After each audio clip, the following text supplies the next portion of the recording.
उत्तराखंड के उत्तरकाशी में वो जंग जीत ली गई है जहां पिछले 17 दिन 400 घंटों से 41 मजदूरों की जान फंसी हुई थी।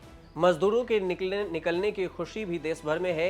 और इस सब के साथ अगर रेड माइनर्स की बात न की जाए तो शायद ऑपरेशन सुरंग की कहानी अधूरी रह जाएगी। सबसे खास बात यह कि 2014 में नेशनल ग्रीन ट्रिब्यूनल ने मजदूरों की सुरक्षा को ध्यान में रखते हुए रेड माइनिंग पर प्रतिबंध लगा दिया था। एनजीटी द्वारा लगाए गए प्रतिबंध के बावजूद अवैध रूप से रेड होल खनन जारी है। आप रेड होल को अगर आसान भाषा में समझना चाहे तो इसे सेंधमारी भी समझ सकते हैं। इसे बोलचाल की भाषा में सेंधमारी कहा जाता है। मेघालय में हर साल कई मजदूरों को रेड होल माइनिंग के दौरान अपनी जान गंवानी पड़ती है। यही वजह है कि इसे लेकर हमेशा से ही विवाद होता रहा।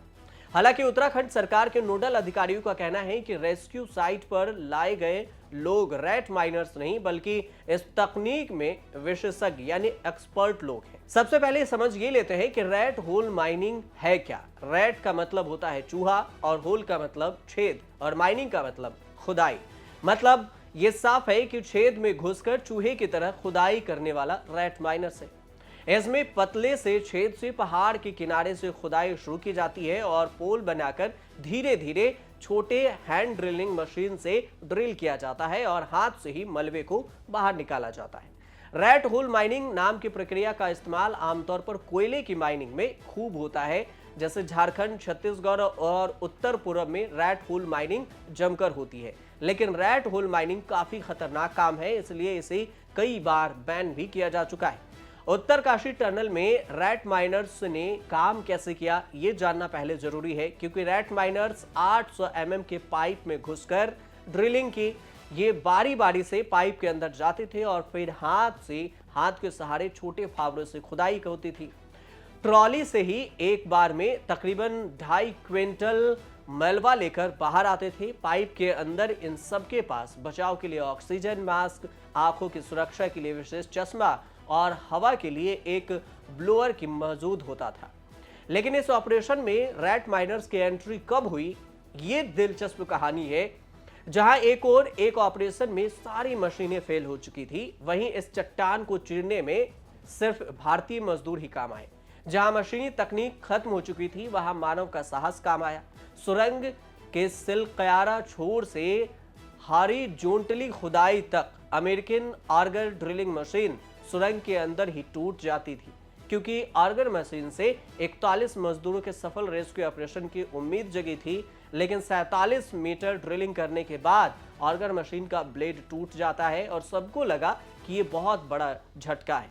फिर सेना बुलाई जाती है और 50 जवान रेस्क्यू टीम के साथ मिलकर आर्गर मशीन का मलबा पाइप से निकालते हैं। इसके बाद शुरू होती है रेड माइनिंग, यानी चूहों की तरह पहाड़ की खुदाई, या ऐसे समझे कि हाथों से पहाड़ की खुदाई। 26 नवंबर को साइट पर 6 रेड होल माइनर्स की एंट्री होती है और इन रेड माइनर्स को प्राइवेट कंपनी ट्रेंचलेस इंजीनियरिंग सर्विसेज की ओर से बुलाया गया। ये दिल्ली समेत कई राज्यों में वाटर पाइपलाइन बिछाने के समय अपनी टनलिंग क्षमता का प्रदर्शन कर चुके हैं। उत्तरकाशी में इनके काम करने का तरीका रेड होल माइनिंग से अलग था। इस काम के लिए केवल वही लोग बुलाए गए थे जो टनलिंग में माहिर है, एक्सपर्ट है। 2 रेड माइनर्स पाइपलाइन में अंदर जाते और एक रास्ता था जो बनाता और दूसरा मलबे को ट्रॉली में भरता। अंदर 2 लोग जब थक जाते तो बाहर से 2 लोग अंदर जाते और 2 जो थके हुए थे वो बाहर आ जाते।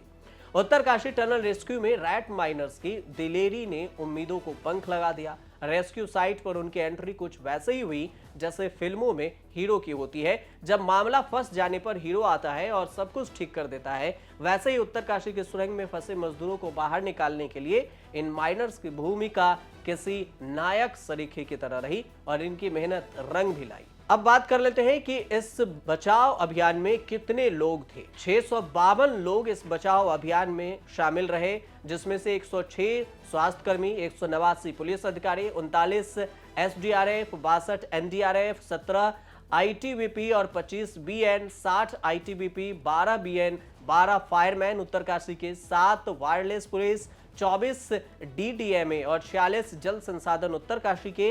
इसके अलावा 7 जल निगम को और 9 डीएमओ उत्तरकाशी हैं। 3 सूचना विभाग से, 32 यूपीसीएलसी और 1 सीडी पीडब्ल्यूडी चिन्याल सीओर से इसमें लोग लगे हुए थे। अब इस ऑपरेशन की टाइमलाइन को समझ लेते हैं कि कब क्या हुआ था। मजदूरों के टनल में फंसने के बाद कब कब क्या हुआ। 12 नवंबर को टनल का हिस्सा धंसा। 13 नवंबर को ऑक्सीजन पाइपलाइन से मजदूरों से संपर्क किया गया। 14 नवंबर को बर्मा मशीन से वर्टिकल ड्रिलिंग हुई। 15 नवंबर को दिल्ली से ऑर्गर ड्रिलिंग मशीन आई। 16 नवंबर को ऑर्गर मशीन से ड्रिलिंग शुरू हुई।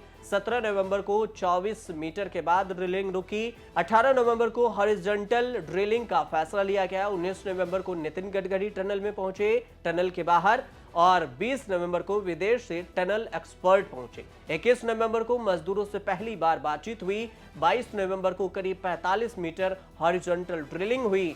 23 नवंबर को 48 मीटर तक ड्रिलिंग पूरी हुई। 24 नवंबर को ऑर्गर मशीन की ड्रिल टूट गई और 25 नवंबर को हैदराबाद से प्लाजा मशीन लाया गया। 26 नवंबर को वर्टिकल ड्रिलिंग शुरू हुई और 27 नवंबर को हॉरिजॉन्टल ड्रिलिंग शुरू की गई और 28 नवंबर को मजदूरों के लिए शुभ संकेत आया और उन्हें बाहर निकाला गया, और उसमें भी ड्रिलिंग मशीन से रैट माइनर्स के सहारे।